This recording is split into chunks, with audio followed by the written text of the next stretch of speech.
Speaking of really, really exciting, Seminole Showcase this weekend. Are you familiar with like this event? Like what's going on? Like talk about Norvell's big on this, and he did it with the spring game, and also doing it here with the Seminole Showcase being the same weekend as fall camp starting. Again, some of that due to the week being fall camp starting a week earlier than normal. But Seminole Showcase, Zach Blostein's put together a pretty good list over at Noles 247. I'm not going to run down his whole list and steal all his cred, but some really big names coming in and a lot of excitement around campus this weekend with some recruits that are coming into town. Anybody you're keeping your eye on, or anybody you're really excited about that is coming to town?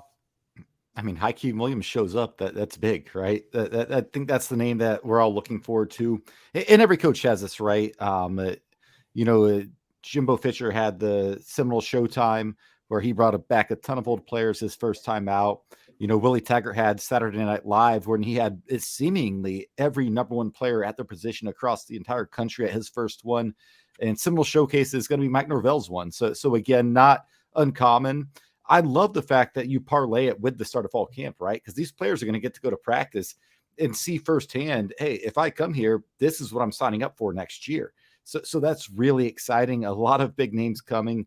Again, like TJ said, we refer you to 247 when it comes to the nitty gritty of recruiting, because we're not going to dive deep into that. We're not going to talk about, the 3-star who is fighting for an offer that's showing up at camp. We'll definitely highlight the big names. But yeah, Hakeem Williams is the big one for me, man, because Florida State, and I love this, Mike Norvell's showing it. Billy Napier claims scared money don't make money, right? Mike Norvell's putting it in action. He's going up against a lot of big camps. Texas A&M, Alabama, Georgia, I believe all have camps this week. I think Florida's this weekend too. They do Friday Night Lights on Friday too. So I think theirs is as well. So you have Mike Norvell saying, hey, I don't care. And honestly, the visit list isn't as important as who shows up, because it shows you who's serious about your program. And I think it's the ultimate litmus test, right? So I think it's a great opportunity for Mike Norvell and the staff to say, hey, who shows up? Say Hakeem Williams doesn't show up, he goes to Texas A&M. I'm not saying you end that recruitment, but you probably start looking at plan B, C, and D at that point, because if he doesn't show up to this camp, how much in it is he? And I saw he was wearing Florida State gloves at another camp this weekend, and that's exciting.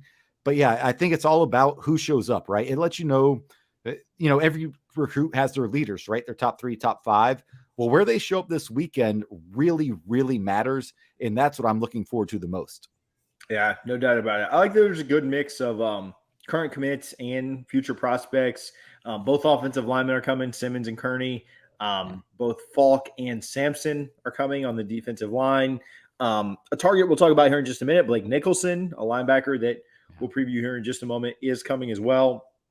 So there's some really good stuff coming. And then you mentioned Hakeem, tight end Jaden Michael is coming, which would be huge. Obviously, we've talked about the tight end room and recruiting that position. And so, yeah, and then, a whole host of 2024 guys, but we barely do the class we're on. So we're not doing too much on the next year's class. So again, the guys at Noles 247 do a great job. You can go follow them, Zach and Brendan and Chris and Dane and all those guys. And they've got the list kind of run down.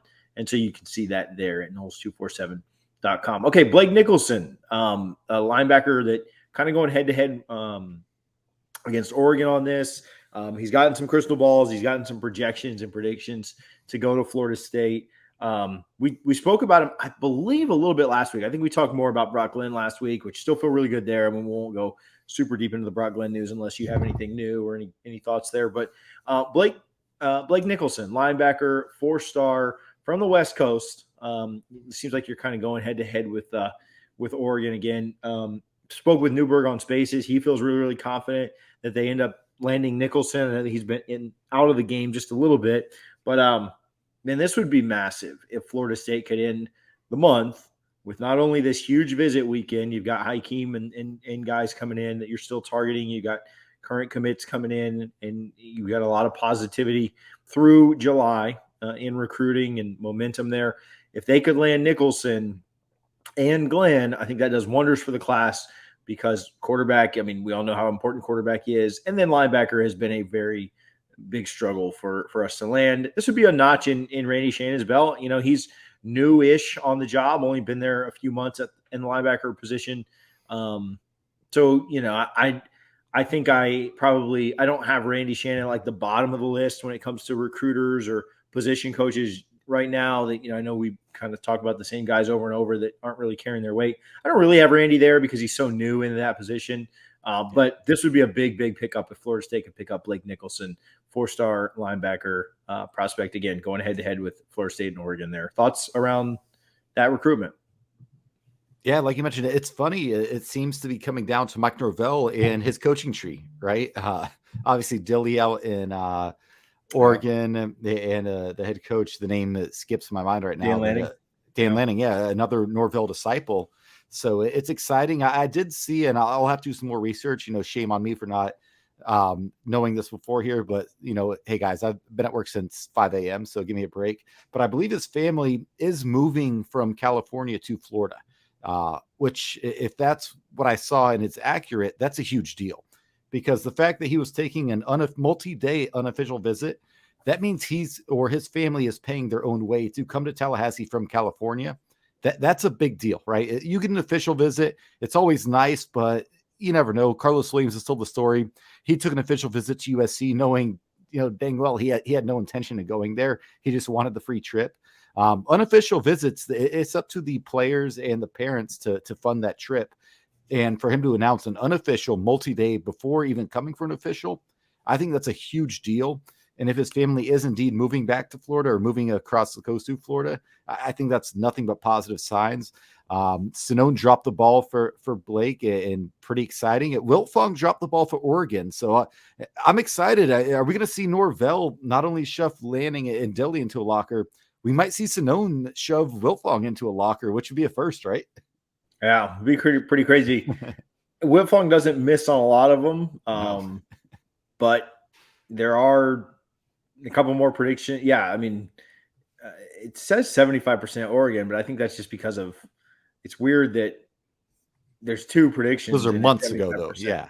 Yeah. So, but again, this back in June, new information now. It'll be interesting to see if Wiltfong updates his. Are you putting one in for like? Do you like us to land both guys, both Glenn and Nicholson? Let's not pretend I'm any sort of insider No, at you all. are. You are. But The hoodie like that, you are. I think, just stepping away, looking at it, logically, Brock Glenn makes a ton of sense for Florida State, right? The depth chart is very favorable. There's that relationship with Norvell predating Florida State.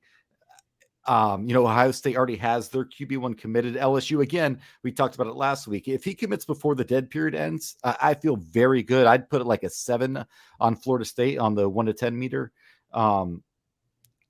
When it comes to Blake, I don't know, man. I'd say a 5 just because he's still a West Coast kid. Again, his family may be moving back to Florida, but Oregon and Phil Knight, especially in the NIL era, I'm never going to count Nike money out of anything. So I'm a little less confident there, but I know true insiders are much more confident than I am. So the listeners can take that as they see.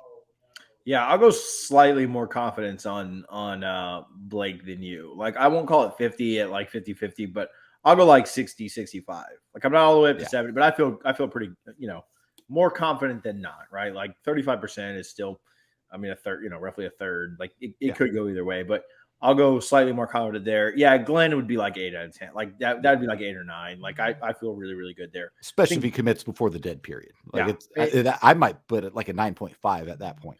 Yeah, and I think both those could happen this week. Yeah. So I don't have a super huge timeline.